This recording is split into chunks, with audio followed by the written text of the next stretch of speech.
dealt with them, or how the computer dealt with these guys during evolution in tribal. These guys are really kind of more aggressive, a little bit more industrial. At some point, once you upgrade your city enough, you get the ability to start building vehicles. This is how the cities actually interact. At the tribal, you're actually sending people from tribe to tribe and doing raids or trading. You can have kind of good or bad relationships with neighboring tribes. At the city level, we basically have kind of three ways to capture or ally with another city. They're basically military, economic, or cultural, depending on kind of the cultural flavor of my people. So they don't look very friendly, and they're heading our way. So we can open our vehicle editor, which works very much like the building editor. There's a shopping alternative populated with items that other players have created. And I'm just going to buy something here. Like that, we have parts categories. These have functional meaning. So propellers, can help the thing fly. Certain things enable it to go into water or go on land. But I'm just going to go ahead and go for this goofy-looking thing. This is kind of more of a Nazca-looking. And there they go. Go God knows where. They're a little goofy. Yeah, go to that city. Go, go, go. No, not that way.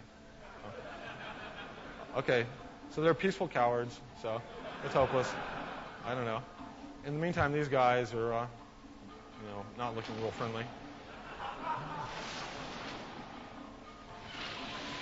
So this is kind of militaristic, but there are more peaceful avenues to kind of capturing cities. At this point in the game, we're actually kind of entering the what I call the civilization game. And this is a very simple version of a game like Civ or Risk. As we pull back now for the first time, you can see the entire world, other cities. Now, one little trick you might notice here is that as I pull away from a city, it actually gets very exaggerated. This is both for aesthetic and functional reasons. Like as I pull into the city, notice how it pops to a realistic scale, but as I pull out, it actually becomes an icon. That indicates actually the level of micromanagement. At this level, the city is one big button, and it has a very simple menu. If I want to go in and actually go in and still modify the cities, I'm still building Paris while they're attacking it, I can still zoom in and click the individual buildings and bring them into the editor and stuff. So basically, you play this game, the Civ, game, and slowly conquer the world, city by city, continent by continent, until pretty much you have owned this entire little world and built it on the way. So that's that.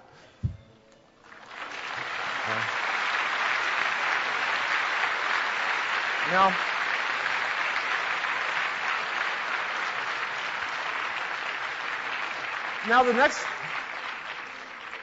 Let me just bring that down just a bit.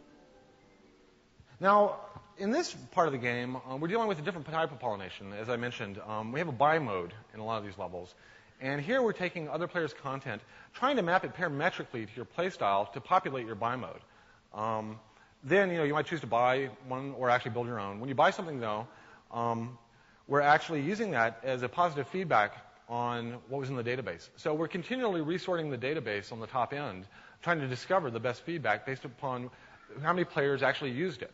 And so there's continual sorting of all the content that we're accruing in the master database.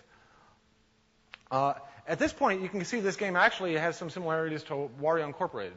In some sense, I wanted this to be an homage to all of my favorite strategy games.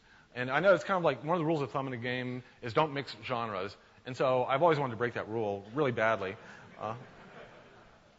So, we basically have kind of the tide pool level, which feels very much like Pac-Man. That was kind of what Evolution, which is like Diablo counterintuitively. And I say like Diablo because it's kind of like you go into this world and you hack and slay monsters, and if you make it out alive, you get to go back to the village and buy better armor, better sword, and then go out back and fight, better monsters. And that's kind of the dynamic that you're going through when you're going to the editor, living through a generation, and then going back. The tribal level, really feels to me like Populous. I wanted it to be kind of an homage to Populous, which I loved. SimCity, of course, I had to. And then Civ, which I always loved, and I wanted the top. But I wanted it to be a very light game experience compared to what most of these games have turned into. I wanted it to be about 20% of the best of SimCity, or 20% of the best of Civilization.